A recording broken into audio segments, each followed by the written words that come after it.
पैसा सिर्फ मैथ नहीं है, ये इमोशन है, ये साइकोलॉजी है। इस वीडियो में मैं मॉर्गन हाउसल की किताब द साइकोलॉजी ऑफ मनी के बारे में बताने वाला हूं। एक ऐसी किताब जो वेल्थ, ग्रीड और हैप्पीनेस के बारे में आपकी सोच पूरी तरह बदल देगी। ज्यादातर लोग सोचते हैं कि अमीर बनना स्मार्ट होने के बारे में है, लेकिन सच क्या है? ये इस बारे में है कि आप बिहेव कैसे करते हैं। बने रहिए, क्योंकि अगले 5 मिनट्स में आप जो सीखेंगे वो शायद आपका पूरा फाइनेंशियल फ्यूचर बदल दे। Cut to title screen, the psychology of money, what most people get wrong about wealth.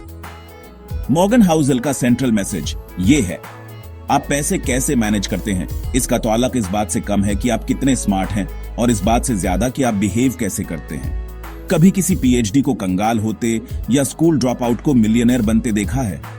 ऐसा इसलिए क्योंकि पर्सनल फाइनेंस लॉजिकल से ज्यादा इमोशनल होता है। यहां वो बातें हैं जो ज्यादातर लोग गलत समझते हैं। हम पेशेंस रखने के बजाय हाई रिटर्न्स के पीछे भागते हैं। हम दूसरों को कॉपी करते हैं, भले ही उनके गोल्स अलग हों। हम सोचते हैं कि वेल्थ वो है जो हम देखते हैं, फैंसी कार्स, बड़े घर, लेकिन असली वेल्थ वो है जो आप नहीं देखते, जैसे सेविंग्स, इन्वेस्टमेंट्स और फ्रीडम। चलिए किताब के कुछ सबसे पावरफुल माइंड शिफ्टिंग लेसन्स को समझते हैं। पहला, सेविंग इनकम से ज्यादा इंपॉर्टेंट है। ये मायने नहीं रखता कि आप कितना कमाते हैं, बल्कि ये कि आप कितना बचाते हैं। एक मामूली कमाने वाला जो अपनी इनकम का 20% सेव करता है, वो अक्सर उस ज्यादा कमाने वाले से ज्यादा वेल्थ बनाता है जो सब खर्च कर देता है। दूसरा, फ्रीडम ही अल्टीमेट गोल है।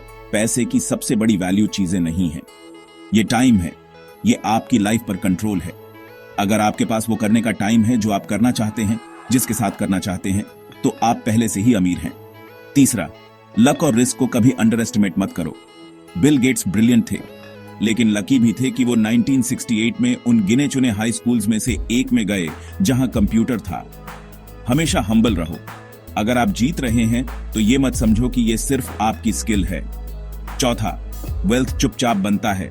लोग सक्सेस दिखाते हैं, लेकिन असली वेल्थ दिखाई नहीं देता। जो इंसान एक पुरानी होंडा चला रहा है, हो सकता है वो मिलियनेयर हो, जबकि BMW वाला शायद कर्ज में डूबा हो। पांचवा, कंपाउंडिंग जादू है, लेकिन ये सिर्फ टाइम के साथ काम करता है। वॉरेन बफेट ने अपनी 99% वेल्थ 50 साल की एज के बाद बनाई। सीक्रेट क्या है? टाइम। अपने पैसे को रहने दो और वो ऐसे मल्टीप्लाई होगा जिसकी आप कल्पना भी नहीं कर सकते। Cut to chart animation of compound growth over decades. ठीक है, तो आज से आप इन इनसाइट्स को अपनी लाइफ में कैसे यूज कर सकते हैं। अपनी औकात से कम में जियो, भले ही आप ज्यादा कमाते हो। सेविंग्स को ऑटोमेट करो, इसे रेंट की तरह समझो, नॉन निगोशिएबल। कंपेयर करना बंद करो। किसी और की सक्सेस शायद ऐसे रिस्क पर बेस्ड हो जो आप लेने को तैयार नहीं है। लॉन्ग टर्म इन्वेस्टेड रहो, ट्रेंड्स के पीछे मत भागो, और सबसे इंपॉर्टेंट, रिटर्न से ज्यादा पीस ऑफ माइंड को वैल्यू दो। याद रखो, अमीर बनना एक बात है, अमीर बने रहना दूसरी बात। जो हैबिट्स आपको वेल्थ दिलाती हैं वो हैं पेशेंस, ह्यूमिलिटी और सेल्फ कंट्रोल। अगर आपको ये वीडियो हेल्पफुल लगा तो लाइक बटन दबाओ और लाइफ चेंजिंग बुक ब्रेकडाउन्स के लिए सब्सक्राइब करो और नीचे कमेंट करो। पैसे के साथ आपका क्या रिलेशनशिप है? द साइकोलॉजी ऑफ मनी सिर्फ फाइनेंस के बारे में नहीं है, ये अच्छी तरह से जीने के बारे में है, क्योंकि आखिर में पैसा उतना ही पावरफुल होता है जितना उसके पीछे का mindset. And screen with subscribe, video suggestions and soft music.